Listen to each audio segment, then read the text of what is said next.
Bonjour Monsieur Giraud. Bonjour.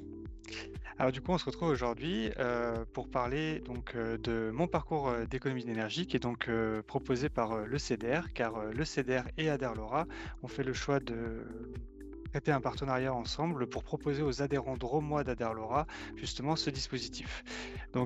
Ainsi, chers adhérents, nous vous proposons cet entretien avec Monsieur Stéphane Giraud, conseiller en transition énergétique, pour bien comprendre de quoi il s'agit et les bénéfices que cet accompagnement apporterait à votre établissement.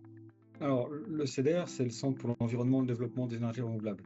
C'est une association qui a été créée en 1981 et qui, depuis plus de 40 ans, agit concrètement sur le territoire de la Drôme provençale et du Haut-Vaucluse pour la promotion des énergies renouvelables et des savoir-vivre écologiques. Alors, aujourd'hui, le CEDER accompagne tout type de public, que ce soit des particuliers, des collectivités, avec lesquelles nous avons de nombreuses conventions historiques, et également les établissements scolaires et bien sûr l'ensemble du tissu économique local. C'est justement cet ancrage historique qui nous permet d'avoir aujourd'hui la connaissance fine du territoire. D'accord. Et du coup, qu'est-ce que le dispositif Mon parcours d'économie d'énergie, il vient d'où ce dispositif? Alors, c'est un dispositif qui est déployé par l'ADEME à l'échelle nationale et qui est financé par un programme spécifique de certificat d'économie d'énergie, les C2E. Dispositif qui permet d'accompagner l'ensemble des TPE, des PME du secteur tertiaire. Et nous, notre objectif, donc, dans ce contexte, c'est de l'adapter à l'ensemble des adhérents, que leur activité relève du champ du handicap, mais aussi également de la protection de l'enfance ou des personnes âgées. Ok. Et comment ça se formalise, une mission de conseiller en transition énergétique? Alors, l'idée forte, c'est d'adapter l'accompagnement qui est proposé par l'ADEME au secteur spécifique des établissements médico-sociaux. On veut s'appuyer sur notre expérience récente qui est issue d'un programme précédent qui était financé par la CNSA. Ce dispositif, donc, qui s'appelait CTES, nous a permis d'intégrer pleinement les réseaux nationaux et régionaux d'accompagnement des établissements sanitaires et médico-sociaux. Et concrètement, notre proposition aujourd'hui, ça consiste à la mise en place d'une convention spécifique entre le CEDER et la structure qu'on va accompagner. Cette convention qui viendra préciser justement durée et contenu et les attendus de notre intervention. L'intérêt, c'est surtout de mutualiser en fait la ressource humaine, la compétence entre divers établissements, notamment pour des structures monocytes qui n'ont pas les moyens financiers la plupart du temps de se doter d'un conseiller. D'accord. Et donc, du coup, qui peut en bénéficier de façon générale? Alors c'est assez large parce que toute structure aujourd'hui disposant d'un SIRET et appartenant à la catégorie des TPE-PME, c'est une catégorie au sens de l'INSEE, est éligible au dispositif. Donc ça signifie en clair avoir moins de 250 salariés et moins de 50 millions d'euros de chiffre d'affaires. Les organismes associatifs à but lucratif ou non sont également éligibles au dispositif. D'accord, super. Et concrètement, ça se traduit comment cet accompagnement? Alors, l'idée force, c'est de proposer une convention qui prévoit de mettre à disposition 9 journées d'accompagnement sur une période de 10 mois. Ça fait presque une journée par mois. Et dans ce délai, le conseiller va, dans un premier temps, établir un état des lieux énergétiques des bâtiments et des process également. Et après une visite technique, un rapport de pré-diagnostic énergétique sera présenté. En général, un binôme qui est constitué du responsable de l'établissement et du responsable technique. C'est une première phase qui permet en général d'identifier les premières pistes d'intervention et qui aboutit également à la mise en place d'un outil simple de suivi des consommations énergétiques. D'accord. Et du coup, une fois qu'on a diagnostiqué et mis en place un outil de suivi, comment cela se traduit sur le terrain? Alors ensuite, le cœur de l'action, ça va consister à la co-construction d'un plan d'action qui sera plus complet, dont l'intérêt majeur va résider dans l'identification des actions les plus rapides, les plus faciles à mettre en œuvre, c'est-à-dire les actions surtout qui auront le plus faible coût d'investissement et les temps de retour sur investissement les plus rapides.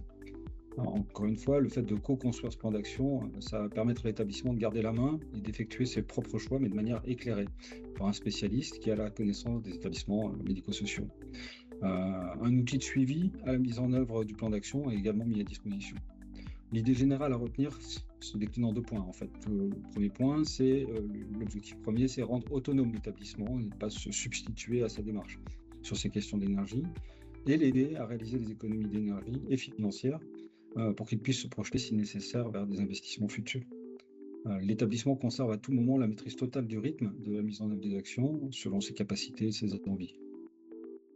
OK. Et donc du coup, le conseiller, est-ce qu'il peut apporter, en plus des conseils sur la réglementation et les obligations, par exemple? Ah oui, bien sûr, tout au long de l'accompagnement, le conseiller est à même d'apporter un éclairage spécifique sur les diverses réglementations récentes.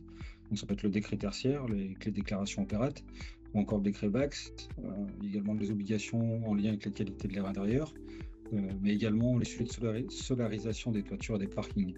C'est des sujets qui sont généralement au cœur des préoccupations des établissements.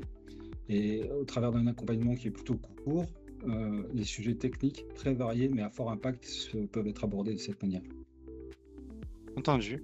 Et vous, du coup, fort de votre expérience, est-ce que vous avez des exemples de retours d'expérience qui auraient permis des économies significatives sans passer par de l'investissement, par Oui, exemple? oui, oui, bien sûr. On a des campagnes précédentes, notamment lors des programmes CTES qui étaient financés alors, par la DGOS pour le secteur sanitaire et par la CNSA pour le médico-social, ont été salués à l'échelle nationale par l'IGAS dans un rapport de juillet 2024. Et ce qui a permis de mettre en évidence que le travail des divers conseillers sur le territoire national permet de remonter en ordre de grandeur des gains qui sont de l'ordre de 13% en moyenne sur les consommations d'énergie des établissements.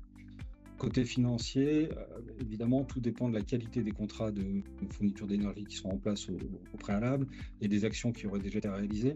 Mais en général, on peut raisonnablement viser des économies qui sont de l'ordre de 10 000 euros par an pour un EHPAD de 75 000, grosso modo. À noter que s'agissant de baisse de consommation, ces économies se veulent durables, hein, avec un impact sur le coût de fonctionnement chaque année. Intéressant, oui. Et est-ce qu'on sait à peu près, à quel niveau se situent, ces économies d'énergie, justement? Oui, souvent, c'est des économies qui sont liées à des simples changements de pratiques, parfois réalisés avec des investissements plutôt faibles, mais qui peuvent également n'être dus qu'à des mesures stratégiques et d'efficacité des équipements. Quand on met en place un meilleur pilotage de chaufferie, quand on améliore les contrats de fourniture d'énergie ou encore les contrats d'exploitation. D'ailleurs, nous prévoyons de proposer très rapidement à l'ensemble de vos adhérents un retour d'expérience spécifique sur les contrats d'exploitation de chaufferie, qui est sans appel sur les économies qu'on peut réaliser. Entendu. Et un des bénéfices de l'accompagnement est donc, j'imagine, la montée en compétence des personnes qui sont accompagnées aussi au sein de l'établissement? Oui, tout à fait. Au-delà du sujet du niveau de consommation des bâtiments, il y a tout l'apport qui est non quantifiable finalement, qui est relatif à la montée en compétences que permettent ces accompagnements. Et il y a également le sujet des gains en confort pour les usagers des structures et puis surtout pour leurs salariés, pas surtout, mais également pour leurs salariés. D'accord. Et pour nos adhérents, quel serait le coût d'un tel accompagnement? Alors aujourd'hui, le coût pour bénéficier de 10 mois d'accompagnement est fixé à 1 950 euros net. Bon, on est très très loin du coût que devrait supporter un établissement qui recruterait un conseiller en propre. Pour cette année 2026, nous devrions avoir la capacité d'accompagner seulement une dizaine de structures sur le département, mais l'objectif est bien de prolonger la démarche en 2027 et 2028, qui est la date de fin du programme ADEME. Super. Bah, merci beaucoup, pour ces précisions, monsieur Giraud.